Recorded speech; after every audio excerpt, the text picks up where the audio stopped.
Well, first of all, I'd like to thank the organizers very much for bringing this great series of conferences to one of the greatest cities of the world, the City of Light. So thank you very much for that. And I'd also, of course, like to thank them for inviting me to speak. So my topic today is framed BPS states in 4 and 2 dimensions. And this is the outline of the talk. I'll be talking about something old and something new, and we won't have time for section 4 here. So something old. I'll begin with a review of a derivation of the Conceptualized wall crossing formula using framed BPS states. That's something I did with Davide Gaiato and Andy Knightsky several years ago. And we're working with 4-dimensional n equals 2 supersymmetric field theories. We're working on the Coulomb branch, which is a special Kähler manifold. It's denoted B, and a typical point is denoted U. And over the Coulomb branch is a local system of lattices. That's the local system of electromagnetic and flavor charges. I'll call them infrared charges. The fiber at a point U is a lattice with an integral antisymmetric form on it. That's the Dirac pairing, from which you can make a Heisenberg algebra, where Y here is a generic quantum parameter. There's also an n equals 2 central charge function, which is holomorphic, linear on the fibers, and the value on a infrared charge gamma is denoted Z gamma of U. So now our line defects, our framed BPS states are associated with line defects, supersymmetric line defects. And our line defects will sit at the origin of space and stretch in the time direction. And to define a supersymmetric line defect, you need to make a choice of a phase zeta. For example, if you're in a supersymmetric gauge theory and you want to make a supersymmetric Wilson line, then instead of just the holonomy, you add a linear combination of the vector multiplet scalar and its complex conjugate, and there's a phase zeta that enters that linear combination. Whatever the line defect, it modifies the Hlbert space. There's this line defect, this thing sitting at the origin of space. The Hlbert space is still graded by the infrared charges, although it's graded by a capital gamma torsor, not just capital gamma. But in the superselection sector for infrared charge little gamma, the physical picture you should have is that there's an infinitely heavy BPS particle of charge little gamma at the location of the line defect. Now, in the presence of these line defects, the usual Bogomolny bound is modified. The energy is bounded below by minus the real part of Z gamma over zeta. And by definition, the framed BPS states are the states in H of L gamma which saturate this bound. So we're interested in understanding this subspace of the space of the full Hlbert space.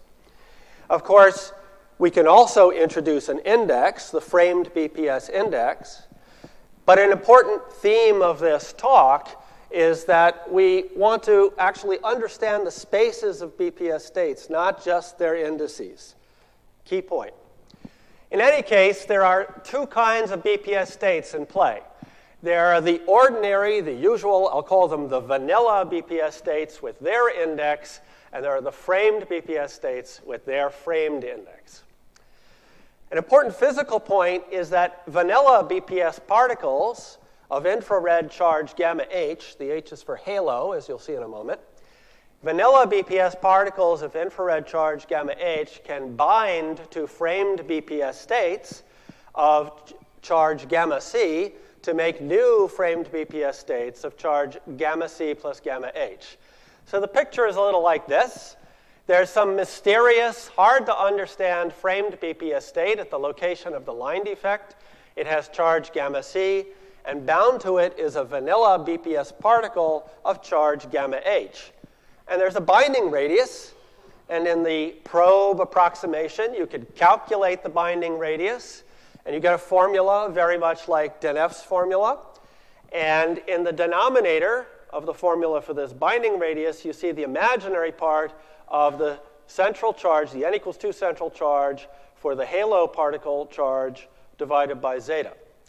So if we define a K-wall to be the set of parameters in general, the set of points in the Coulomb branch, U, such that this complex number, z sub gamma h, is parallel to zeta, then as U crosses this K-wall, the bound state comes or goes because the bound state radius goes to infinity or comes in from infinity. Now, another important physical point is that not only does the particle of charge gamma h, but any positive multiple of gamma h can bind. And in fact, they can bind in arbitrary numbers. These gamma h and 2 gamma h and 3 gamma h particles, they feel no relative force. They're mutually BPS. So there's an entire Fock space of bound states of halo particles of charges parallel to gamma h that comes and goes across a K-wall. Okay, so a typical picture of this subspace of the Hlbert space of framed BPS states is there's this mysterious core, and then there are these halo particles in arbitrary numbers bound to that core. So, as I just said, across the K-walls, this is the definition again, entire Fock spaces of bound states come and go. Now that leads you to introduce a heuristic, notional idea that there should be some kind of Fock space creation and annihilation operators. Operators that create Fock spaces of all bound vanilla BPS particles of charge parallel to gamma h, and I'll denote this notional thing by a capital Gothic K of gamma h. So these are meant to operate on Hilbert spaces of framed BPS states. So one way across the wall, we might create a Fock space. The annihilation of Fock spaces is a little harder to understand, but near the K-wall, the Hilbert space must factorize, and so if it annihilates, it removes a Fock space. Now, as you can tell, this is something that's much harder to define mathematically in a very precise way. But if you replace vector spaces of BPS states by indices and replace Hilbert spaces by partition functions, then these K operators become much simpler to understand. They're the Concevic-Soibelman operators, Latin K sub gamma h raised to the vanilla index. And I remind you that the standard Concevic-Soibelman operator acts this way when y is -1, so the Heisenberg algebra degenerates to a commutative algebra. And when y is generic and you have a generic Heisenberg algebra, there's a more complicated expression involving conjugation by a quantum dilogarithm. Okay, so now this picture leads to a physical interpretation and derivation of the Ks wall crossing formula. So consider a family in the Coulomb branch, a path in the Coulomb branch. That path will cross the K walls for charges gamma alpha, gamma beta, and so on. And then the Hilbert space will change by this operation of creation or annihilation of Hilbert spaces of framed BPS states. We have K of gamma alpha, gamma beta, and so on. And so here's the derivation of the Concevic-Soibelman formula. We look at a marginal stability wall for charges gamma 1 and gamma 2. That's where the central charges of gamma 1 and gamma 2 are parallel complex numbers. Consider a K wall for charge gamma 1. Well, those are two real codimension 1 walls, so they intersect in a real codimension 2 subspace. That's denoted by this black dot U. Now, an important point is that all positive combinations of gamma 1 and gamma 2 give us K walls, like this guy here or this guy here, that intersect in the same codimension 2 subspace. You see, consider, for example, the K wall for gamma 2. That means that the central charge for gamma 2 is parallel to zeta. So where will it intersect the K wall for gamma 1? It will intersect when the central charge for gamma 2 is parallel to zeta, and the central charge for gamma 1 is parallel to zeta. So clearly the central charge of gamma 1 is parallel to gamma 2, and so we're in the wall of marginal stability. So in just this way, all the K walls intersect here in this codimension 2 space. So transverse to this is a dimension 2 space. That's the plane of the blackboard here. And so we can take a loop around that point, and we can divide that loop into two paths. one on, say, the positive side, the right-hand side of the wall of marginal stability, and one on the left-hand side. And now notice that as you follow this path here on the left-hand side, you encounter the k-walls for charges R1 gamma 1 plus R2 gamma 2 with R1 over R2 decreasing. And if you follow it on the other side, you encounter the k-walls in exactly the opposite order with R1 over R2 increasing. So now if we look at how these Hilbert spaces are changing, they're now changing on one side of the wall by this ordered product of Fock space creation and annihilation operators, and on the other side of the wall by the opposite order. This is constructed using vanilla BPS particles on the left side of the wall. This is constructed using vanilla particles on the right side of the wall. And if we now go to partition functions and replace these by KS operators, we get the standard Kontsevich-Soibelman wall crossing formula. But this way of presenting it makes you wonder if there isn't a categorified Kontsevich-Soibelman wall crossing formula where we should take these Gothic K operators seriously. They should be acting on a Hilbert space considered, say, as a complex with a differential. And the idea of a categorified Kontsevich-Soibelman wall crossing formula would be that there's a quasi-isomorphism of Hilbert spaces. And so this is a project under construction in progress with Tudor Domofti and Davide Gaiato. And that brings me to the next topic. So a few years ago, we wanted to categorify wall crossing formulas, and we realized it's very difficult. And we asked ourselves, well, maybe it's easier with the wall crossing formulas in 2 dimensions, S wall crossing and Ciccati-Waffe wall crossing. And that was one of the many motivations for a paper I wrote last year with Davide Gaiato and Edward Witten. And so now I'm going to tell you about that aspect of that paper. Okay, so we're going to now switch to 2 dimensions. And the best way to approach this is to think about the relation between superquantum mechanics and Morse theory. So let M be a Riemannian manifold and H a real-valued Morse function. And we consider the quantum mechanics of a particle moving on M. And then we can add some superpartners to make it supersymmetric. So the bosonic part of the Lagrangian is the usual kinetic term. The potential energy is the gradient squared of the Morse function. We can then add these terms to make it supersymmetric. And now the perturbative vacua, the approximate ground states, these are the ground states to all orders of perturbation theory, are just the same thing as the critical points of the Morse function. So for example, if your target space is this squashed sphere, there are 4 approximate ground states. To each of these critical points, we can construct a wave function, which is a very good approximation to the ground state. The fermion number of this approximate ground state is half the number of downward flows minus the number of upward flows. And of course, these are not the true ground states, because instantons can mix these different approximate ground states and lift part of the vacuum degeneracy. The instanton equation is the gradient flow equation for the Morse function. These instantons will lift some vacuum degeneracy. So to calculate the exact vacua, you introduce the Morse-Smale-Witten, MSW, the Morse-Smale-Witten complex. This complex has a summand, which is Z, for each of the critical points. And it's good to think of the generator of those Z's as the approximate ground state associated with the critical point P. Now, to make it a complex, you need a differential. The differential sums over all the critical points with fermion number 1 larger than f of p. And you count the number of flows from p to p prime, counting in the appropriate sense. Then d squares to 0, and the space of ground states is the cohomology of this differential. And those are the true quantum ground states. Now, we're going to apply that to Landau-Ginzburg models. So to define a Landau-Ginzburg model, you need a Kähler manifold X with Kähler form omega. and a holomorphic Morse function, which is going to be our superpotential.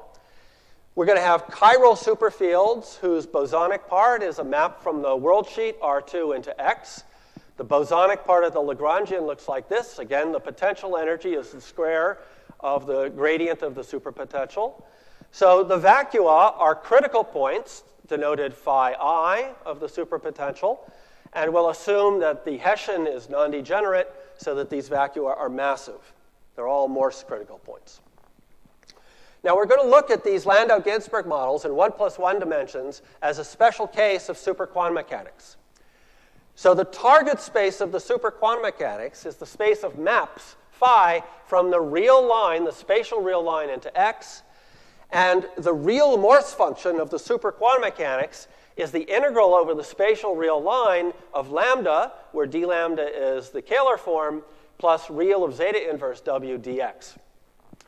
If you plug that into the superquantum mechanics, you will recover the standard 1+1 dimensional Landau-Ginzburg action.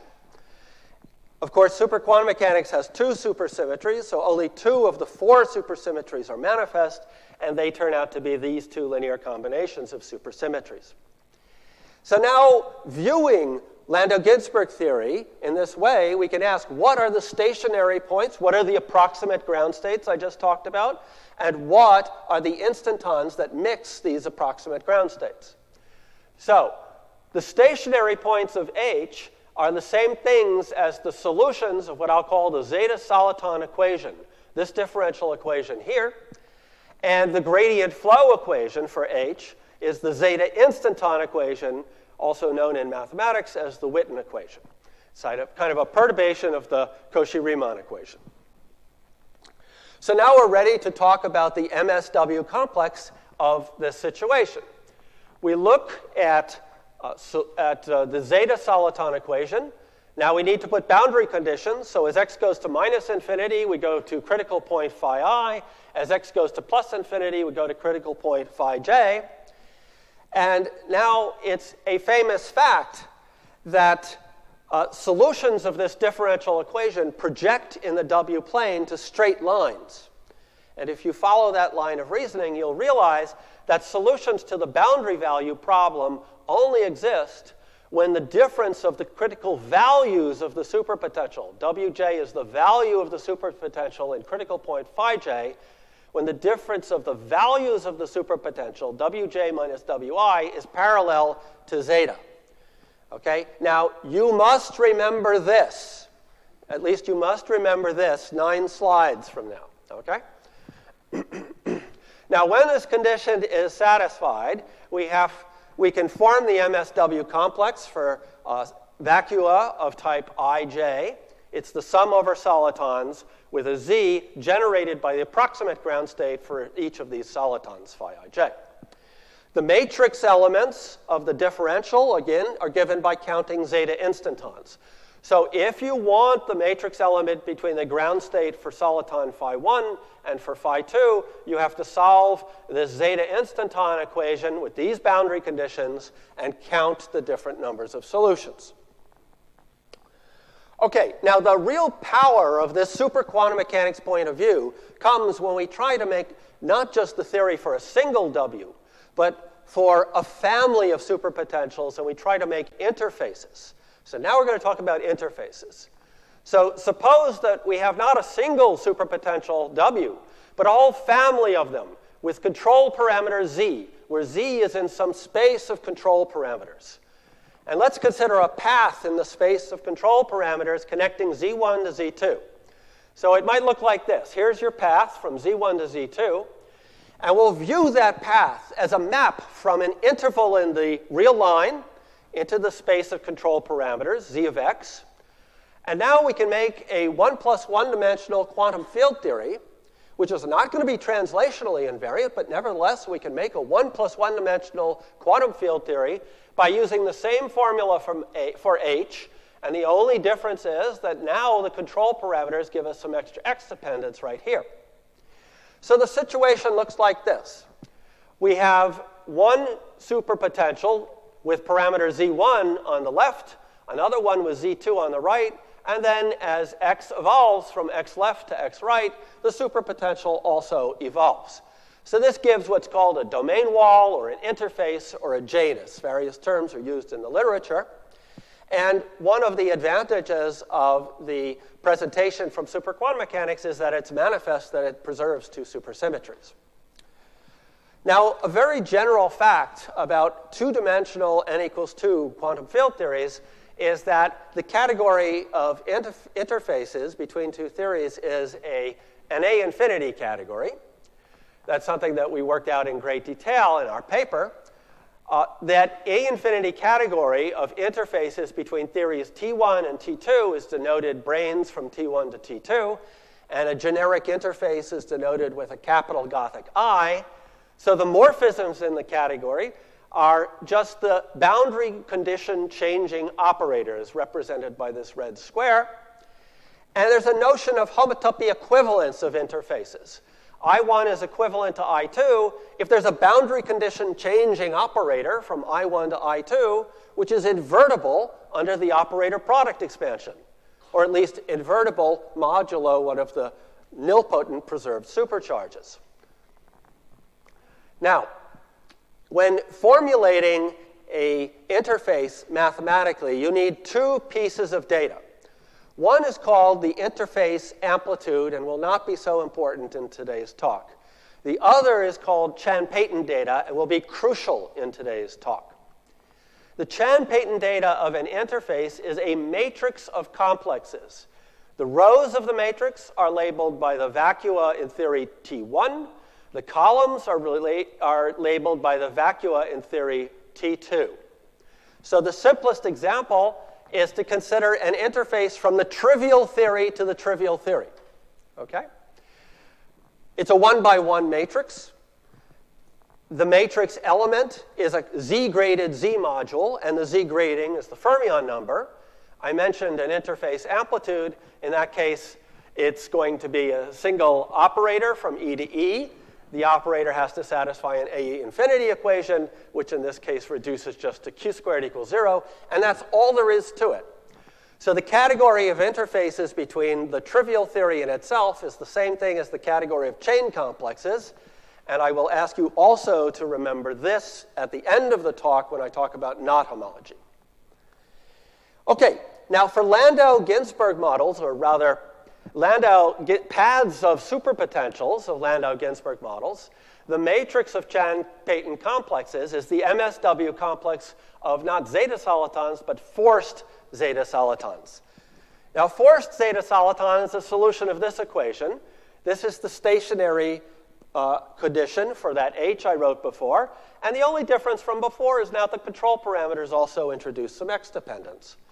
The boundary condition is that as x goes to minus infinity, we have a critical point for the ingoing superpotential, and as x goes to plus infinity, we have a critical point for the outgoing superpotential. What kind of solutions can we make to these forced zeta soliton equations? Well, one easy kind of solution we can make are called hovering solutions. You see, for fixed little x, the Morse function w of phi with control parameter z of little x, that's a Morse function on capital X, and it has critical points, which I'll call phi I of little x. And of course, these will vary smoothly with little x. So if this is a critical point at one value of little x, and I start evolving little x, then my critical point evolves. Okay? For adiabatic variation of parameters, these give very good approximations to the solutions of the forced zeta soliton equation. So these are the hovering solutions. Of course, we also have the projection from W, and so we have critical values, Wi, that also evolve smoothly with little x. So we have a notion of binding points. At the critical values of W for the theory at Zx are denoted Wi of x, as I said on the previous slide. A binding point, by definition, is a point x naught so that the difference of the critical values for the theory with control parameter z of x naught, that difference is parallel to the complex number zeta. And remember, I told you, you must remember this, because that means that we can make a soliton in the theory with control parameter z of x naught. So now let's make a forced zeta soliton. Here's our situation. There's a binding point here. We make a hovering solution of type I on the left. Now here, for the theory with control parameter z of x naught, there exists an ij soliton, so plug it in, and then continue with the hovering solution of type j. And this gives you another solution of the zeta soliton equation. So at a binding point, a vanilla soliton has the option to bind to the interface, producing a new forced zeta soliton. These are the framed BPS states of 2 dimensions. Okay, the vanilla solitons are analogous to the vanilla BPS states of 4 dimensions. These are analogous to the framed BPS states of 2 dimensions. So now consider a small path from just to the left of the binding point to just to the right of the binding point. That's a special interface. We call it an S-Swall interface of type ij, denoted by this capital Gothic S. And what are the Chan-Payton data for that? The Chan-Payton data, remember, is a matrix of complexes. So we have the unit matrix with the trivial complex z in degree 0 along the diagonal. And Eij is a matrix unit with a 1 in the ith row and the jth column. The coefficient is a complex. It's the MSW complex for the vanilla zeta solitons in the theory with superpotential at control parameter z of x naught. So for those who know about spectral networks and S-Wall crossing and detour rules, what we've done here is we have successfully categorified the S-Wall crossing formula. This is the categorification. Now, what's an example of S-Wall Chan-Payton data? Suppose that there are just 2 vacua, 1 and 2. And suppose at the binding point x naught, there's 1 soliton of type 1, 2 and none of type 2, 1. So then we have a 2 by 2 matrix that looks like this. And this is the approximate ground state for this kind of hovering solution. Similarly for the 2, 2 matrix element. And then the 1, 2 matrix element is the complex generated by the approximate ground state for this framed BPS state. So where are we? So for any continuous path of superpotentials, we've defined an interface from the ingoing theory to the outgoing theory. And this interface has some very nice homotopy properties. If I consider a homotopic path of superpotentials, I will get homotopic interfaces in the sense I mentioned before. So we want to use this homotopy property to try and simplify our interfaces associated to P. And the way we do that is we introduce a notion of composition of interfaces. So supposing I have an interface between theories T minus and T0, and another one between theories T0 and T plus. What we did is we defined a kind of multiplication of interfaces. So if you take these 2 interfaces, you get a new one between T minus and T plus, which I'll call the box product. And the Chan-Payton data of the box product behave very nicely. The Chan-Payton data of the box product is the product of the Chan-Payton data of the 2 original interfaces. Now remember, these are matrices of complexes, so you use matrix multiplication. To multiply the matrix elements, you take the tensor product of the complexes and the direct sum of the complexes. It makes sense. The only warning is that the differential, when you take the tensor product, is not the naive differential, but we give an explicit formula for how the differential is modified. Okay, so now we can use this to reduce our interface for a path of superpotentials to elementary interfaces. The idea is we want to factorize the interface by factorizing the path. So here's some complicated path. We break up the interval into smaller intervals. Hopefully, the smaller intervals have simpler interfaces. We take the interfaces for each of those smaller intervals, take their box product, and that's guaranteed to be homotopic to the original I of P. So apply this to our path of superpotentials. We have a path z of x. It contains binding points, x1 through xn. So we take the product of the S-Wall interfaces, and that will be homotopic to I of P. Well, that formula is a little bit deceptively simple. To understand this properly, you need to understand that this is up to A infinity equivalence of categories. So a subtlety there. Now we're ready to categorify the Ciccati-Vafa wall crossing formula, okay? And it's going to be pretty much parallel to the four-dimensional story. We introduce a marginal stability wall. So if we have vacua ijk, we look at the space of parameters such that the central charge zij is parallel to zjk. So on one side of the wall, we have our central charges with phases ordered this way. And on the other side of the wall, the phases are in the opposite order. And we also define S-walls. These are the analogs of the K-walls from before. An S-wall of type ij is the set of parameters where zij is parallel to zeta. So here in a space of superpotentials is your marginal stability wall. You look at an S-wall, it intersects in real codimension 2. All the other S-walls intersect in real codimension 2, the same real codimension 2. So you link that with a loop. You divide the loop into two paths, one on one side of the wall, one on the other side of the wall. To each of these paths, you can associate an interface. These paths are homotopic. And therefore, if we take the product of the S-walls in this order, jk, ik, ij, using the vanilla BPS solitons on this side of the wall, that should be homotopic to the product of S-wall factors, S-wall interfaces in the order ij, ik, jk, using the solitons on the other side of the wall. So that right there is the categorified Ciccati-Vafa wall crossing formula. And again, it has to be understood up to A infinity equivalence of categories. Now, this has more information than the Ciccati-Vafa formula, but now let me show you how to recover the Ciccati-Vafa formula from this. Well, first we take the Chan-Payton data. So now we have a product of matrices of complexes. And now this wiggly sign means that these matrices are equal, and the complexes, the matrix elements, are quasi-isomorphic.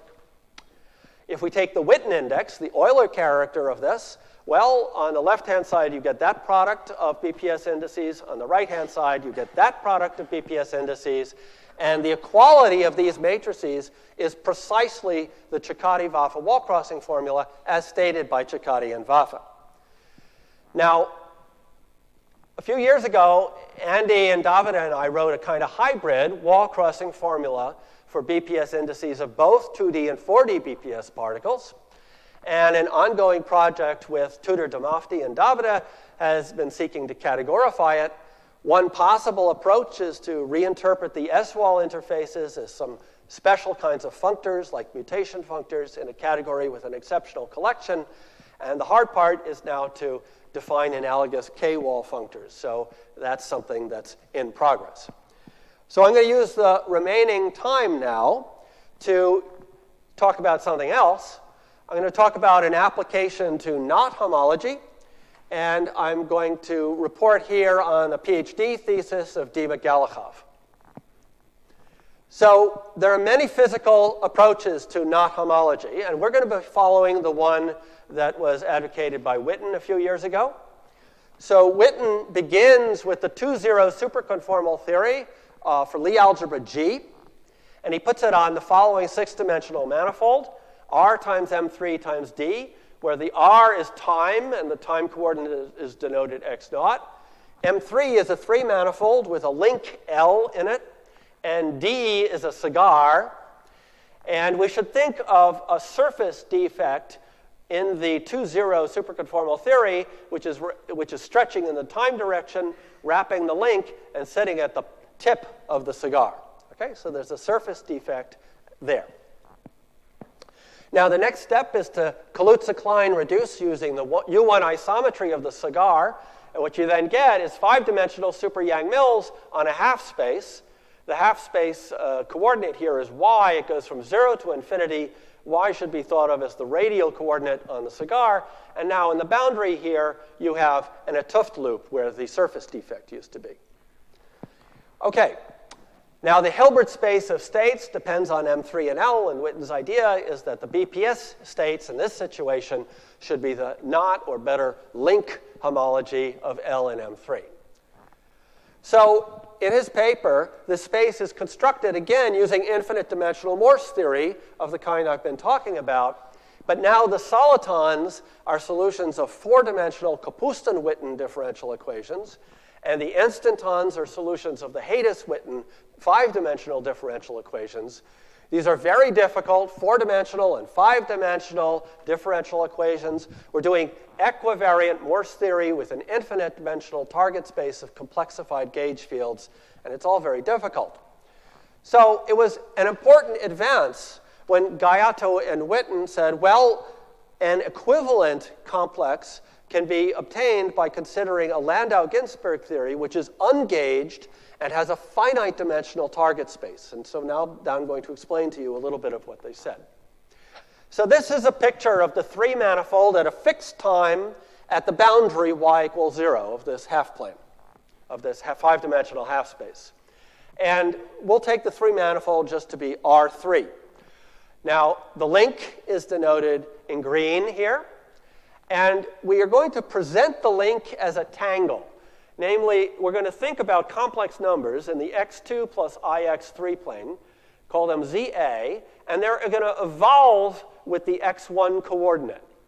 Okay? So our link is presented as an evolving set of complex numbers, ZA of x1. So you see sometimes some complex numbers are created in pairs, sometimes they braid, sometimes they're annihilated in pairs. Okay, that's one way of presenting a link. And then, of course, we also have a representation of the Lie algebra associated with each of the link components. So Gaiato and Witten actually gave us not one, but 2 Landau-Ginzburg models. So the first one is this. If G is SU2, and the ZAs do not depend on x1, so the strands are all just straight in the x1 direction, then the claim is that based on the Morse complex of the Kapustin-Witten, Hades-Witten equations should be equivalent to the MSW complex of a finite-dimensional Landau-Ginzburg model in the x0, x1 plane, which I'll call the Yangyang Landau-Ginzburg model. So the target space of this model is the space of configurations of m distinct points on the complex plane minus the position of the strands. We'll call those points W1 through Wm. So the Wi's are going to be our fields in the Landau-Ginzburg model. The superpotential is a sum of logarithms, and then there's a very useful so-called symmetry breaking term here at the end. The representations on the link components are SU2 representations, so we can label them by K sub A. That's twice the spin, and it goes into the superpotential here. And then the ZAs are the positions of the strands. Those are just parameters of the Landau-Ginzburg model. So here we have a Landau-Ginzburg model with a superpotential depending on control parameters. Okay, so that's what I've been talking about for 40 minutes. Okay, so now we can vary parameters as a function of x1 to get interfaces, and the tangle gives us a way of evolving those parameters, ZA of x1. Now, I said that they introduced 2 models. The second model uses as target space the universal cover of the moduli space of smooth SU2 monopoles on R3 of magnetic charge M. And you know, the space of monopoles can be thought of as a space of rational maps from CP1 to CP1 of degree M, which in turn can be thought of as a pair of relatively prime polynomials, P and Q. You can take Q as a degree M polynomial and factorize it. So there are roots, Wi, and those are going to be related to the Wi's of the previous model. Then you can introduce another polynomial which encodes where the strands are and what the representations are. And Gaiato and Witten wrote this superpotential here. And now you see the only other fields, so we have the Wi fields here and then the new fields P. If we integrate out the fields P, we recover exactly the Yangyang Landau-Ginzburg superpotential. So these models are very close, though as we'll see in a moment, they're not exactly equivalent. Okay, so the next thing to do is to introduce braiding and fusing interfaces. So we have braiding interfaces for the clockwise and counterclockwise braidings. And we have cup and cap interfaces. And now a tangle gives us an x1 ordered sequence of braidings, cups, and caps. And so we have a corresponding x1 ordered sequence of interfaces, I1 through In. So let's take the box product of I1 through In. This is an interface between the trivial theory and itself, right? Because the tangle is a compact set. So as large negative x, there are no z's. If there are no z's, there's no theory. It's the trivial theory. At large positive x, there's no z's. So it's, again, the trivial theory. So this is an interface between the trivial theory and itself. And now, remember, this category of interfaces between the trivial theory and itself is the category of chain complexes. And so this is just a chain complex. And so the proposal is that the link cohomology should be the cohomology of this chain complex. Now, the link cohomology is bigraded, as it should be if you're trying to reproduce Khavanov homology. One grading is given by following the periods of dW for these solitons. And the other is the homological grading. In physics, it's the fermion number. So since you have two gradings, you can calculate a two-variable Poincare polynomial. And the hope, the idea is, if we take the Euler character of the complex, if we put t equals -1, then we recover the Chern-Simons knot polynomials, for example, the Joans polynomial. Okay, now that's the hope. Now, the whole construction involves a presentation of the link as a tangle. Okay? So it's not obvious that we're going to get a topological invariant of links in 3 dimensions. We made choices. The presentation of the link is a tangle. So we need to check some things. So let's look a little deeper. So let's consider the Yangyang Landau Ginzburg model. So the vacuum equations, the critical point equations for the Yangyang Landau Ginzburg model are these beta ansatz equations, which are famously very difficult to solve. But for large C and Ka equals 1, I can solve them too. So you for each Wi, you put Wi equals Z sub Ai. So each Wi is near one of the Z's. I screwed that up. So each Wi is near one of the Z's minus 1 over C plus order 1 over C squared. Okay? So the points ZA are either unoccupied or occupied by a single Landau Ginzburg field Wi. For example, supposing we had 2 Z's and 1 W. Okay? So here are 2 Z's. Here are the positions where we could put a W. If we have 1 W, we could put it here.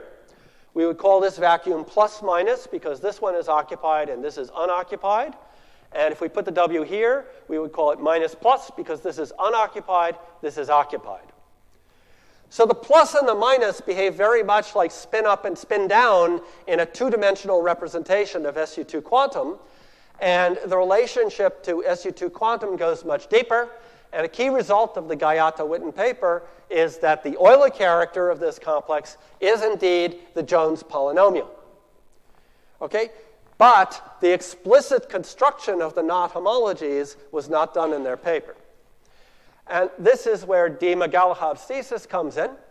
So we began by taking a pair of Z's and asking, well, what are the Landau Ginzburg solitons from the vacuum plus minus to the vacuum minus plus? And there turns out there are just 2 solitons. One field Wi goes roughly in the clockwise direction. Another soliton, in another soliton, it goes counterclockwise. The double line here does not indicate 2 solitons. It's just a notation for a single soliton. All the other Wj's are approximately constant. Okay, so we indicate this graphically as follows. In this graphical notation, the x-axis is now running vertically. Here are our 2 strands. They're straight strands, okay? And they're at ZA and ZB. So the complex plane is sort of transverse to this. And so we're going from plus minus vacuum to minus plus vacuum. You know the solitons jump very fast at a particular value of x. So we indicate that by this horizontal straight line. And there's this kind of soliton and then this kind of soliton. So we indicate that by a single or double line. Okay. So here is the braiding interface that we found. So remember, it's a matrix of complexes. The rows of the matrix are labeled by vacua for x goes to minus infinity. The columns of the matrix are indicated by vacua for x goes to plus infinity. So this is telling you the various matrix elements. Each of these guys is a rank 1 complex. Okay, and the P grading is given by the power of Q. So this tells you the P grading. These four guys, which are hovering solutions, have fermion number 0. Here we have one of these framed BPS states in 2 dimensions I told you about. So this X value is the binding point. Here we have the other kind of soliton, and the solid black dot means that the fermion number has been shifted by 1. And there's a similar but slightly more complicated story for cups and caps. The complex is bigraded. One grading, as before, is given by the periods of dW. The other is rather more difficult, and so we found a formula for the fermion number as a period of a 1 form, which can be extracted from the CFIV index adapted to interfaces using the asymptotics of the Ciccati-Vafa TT star equations. So, for example, if we wanted to calculate the homology of the Hopf link, well, here's the Hopf link. So we have 2 cups, 2 braidings, 2 caps. Okay, so we put together these cups and cap interfaces, matching up the interior vacua in all possible ways. That's the matrix multiplication.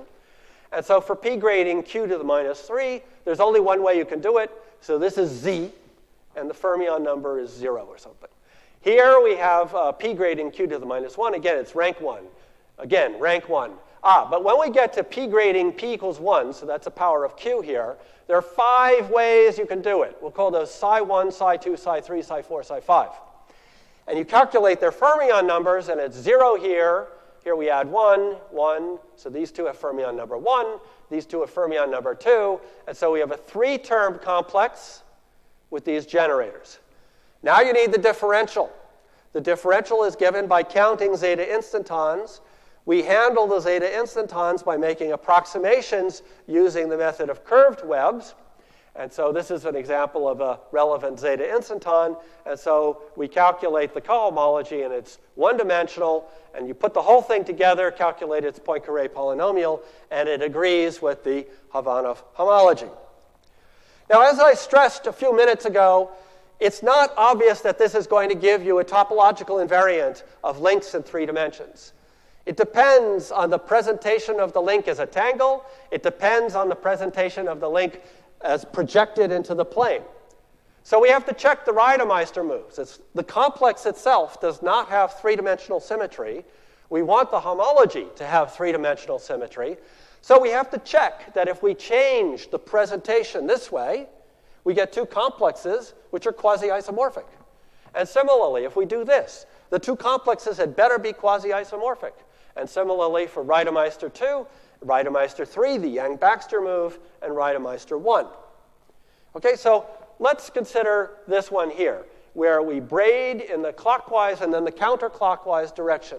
That should clearly be inverse interfaces. That should be quasi-isomorphic to the identity interface. So we use our formalism, and we put them together, and we put those braiding interfaces together, and we get 8 terms. Now, the first 4 terms are very good. You see, it's a diagonal matrix, minus, minus to minus, minus, plus, plus to plus, plus, minus, plus to minus, plus, plus, minus to plus, minus. That's a diagonal matrix. Each of these is Z. These are the hovering solutions, fermion number 0. You should have no trouble believing me that this is equivalent to the identity interface. But we have these other terms. So what we did is we found the zeta instantons that make this pair here quasi-isomorphic to 0. So it's equivalent to 0. So in that way, we checked the Reidemeister moves. Now, in checking the Reidemeister moves, we found that there can be obstructions. In fact, in checking Reidemeister 1 and Reidemeister 3, we found obstructions to in the Yangyang Landau Ginzburg model due to walls of marginal stability and non-simple connectedness of the target space. The problem can be traced to the fact that the W's are not allowed to coincide and the WI's are not allowed to be equal to ZA. And these problems are cured by the monopole model. You can see that from the superpotentials. You see, there are singularities when W's coincide or when WI is ZA in the Yangyang model, but you can check that in the analogous monopole model, there are no such singularities. So the conclusion is that the Yangyang Landau Ginzburg model does not give a topological invariance of links, at least not for the link homology, but the monopole model does. It does satisfy the Reidemeister moves. Now, this overlaps with some previous work of mathematicians. In unpublished work of Manolescu several years ago, he reached the conclusion that the Yangyang Landau Ginzburg model, he was thinking of it in different terms, but he reached the conclusion that that would not work. And in ongoing unpublished work, Mohammed Abu Zaid and Ivan Smith have outlined a totally different strategy to recover link homology from what we're calling the monopole Landau Ginzburg model. Now, we don't have time for section 4, so let's skip through that and conclude. So, to conclude, there are lots of interesting and important questions that remain about BPS states. BPS indices. We still do not know the topological string partition function for a single compact Calabi-Yau threefold with generic SU3 holonomy, and similarly for Donaldson-Thomas invariance. Nevertheless, we should also try to understand the spaces of BPS states themselves. It's often useful to think of these as cohomology spaces of some complexes, and then you see these complexes satisfy wall-crossing phenomena. And these are the categorified wall-crossing formula that's been a theme of this talk. A second theme of this talk has been that a very efficient way to think about vanilla BPS states is to enlarge your zoology of different BPS states to include those associated with defects. And as illustrated by knot theory and the generalized Sen conjecture, had I time to explain it, understanding the vector spaces of framed BPS states can have interesting mathematical applications. So thank you very much for your attention.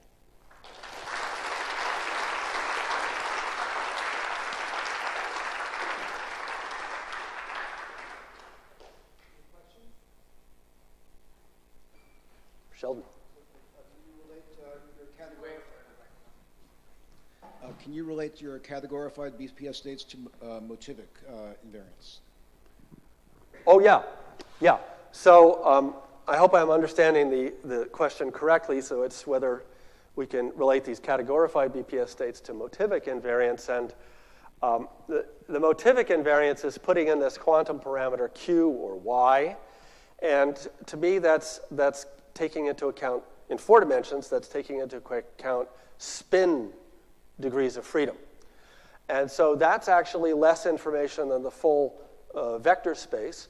You're now taking a trace where you're including a y or minus y to the J3 plus I3, where J3 is a rotation in space, I3 is a rotation in the SU2R symmetry, and that combination is a good combination because then you have an index, a real index. It's called the protected spin character. So the motivic invariants have more information than that, and you can recover these spin invariants from the motivic invariants. I'm wondering, do your boundary conditions have an orientation in the sense of Savage and Soibel, a canonical one? I don't know the answer to that question, so we'll have to talk about that later.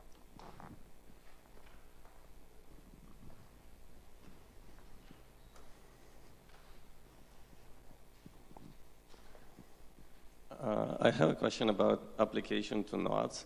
So the Landau-Ginzburg model that you showed us and the answer for Hopf-Link knot, it gives homology which is the same dimension as Chauvelin, but it actually has different ring structure, which probably means that for cobordisms, it's going to give different answers.